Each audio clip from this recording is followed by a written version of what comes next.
एक बार माता पार्वती भगवान शिव जी से ये प्रश्न करती हैं कि शिव जी, गंगा स्नान से तो सारे पवित्र और निष्पाप हो जाते हैं, बट मैं ये क्या देख रही हूँ, इतने सारे लोग यहाँ पे स्नान कर रहे हैं बट फिर भी ये निष्पाप और रोगों से मुक्त नहीं हुए हैं। इसका क्या कारण है? तब भगवान शिव जी माता पार्वती को समझाने के लिए एक कोढ़ी का रूप धारण करते हैं और कहते हैं कि मैं उन्हीं से ठीक होऊंगा जिसने 100 अश्वमेध यज्ञ किए हुए हैं।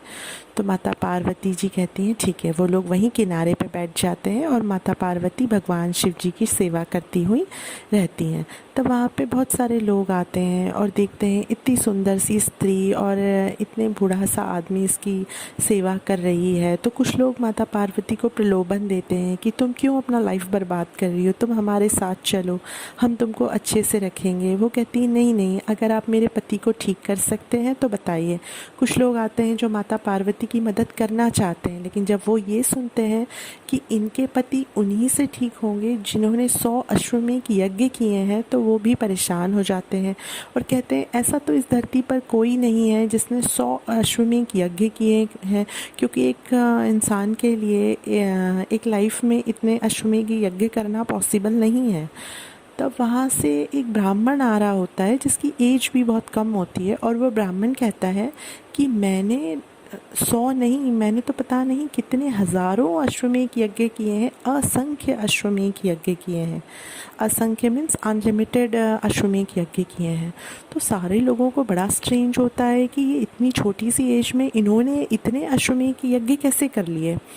जब वो ब्राह्मण आते हैं और भगवान शिव जी को छूते हैं तो भगवान शिव दिव्य रूप हो जाते हैं और माता पार्वती भगवान शिव जी उसको दर्शन देकर आशीर्वाद देके वहीं से चले जाते हैं।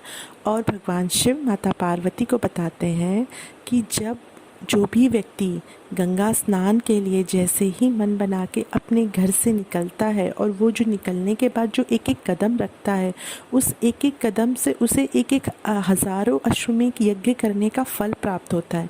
बट ये फल उसी को प्राप्त होता है जिसको इसका महत्व पता है। इसीलिए नेक्स्ट टाइम से आप जब भी गंगा स्नान के लिए निकलें तो आप जो एक एक स्टेप्स रख रहे हैं, इसका मतलब आप हज़ारों अश्वमेध यज्ञ कर रहे हैं। The moral of the story यही है कि एक तो आपको स्ट्रांगली बिलीव होना चाहिए कि हम जो गंगा स्नान करने जा रहे हैं इससे, और जब इंसान के मन जो है, जब निष्पाप होने की जब इंसान इच्छा करता है तो मेरे ख्याल से वो आपकी जो इच्छा है और फिर उसके बाद आप एक जो जब आप ये इच्छा करते हैं तो ऑब्वियसली आप एक आगे का प्रण भी लेते हैं कि हम आगे कोई पाप ना करें। तो दैट इज़ द रीज़न जो आपको गंगा स्नान करने का फल मिलता है।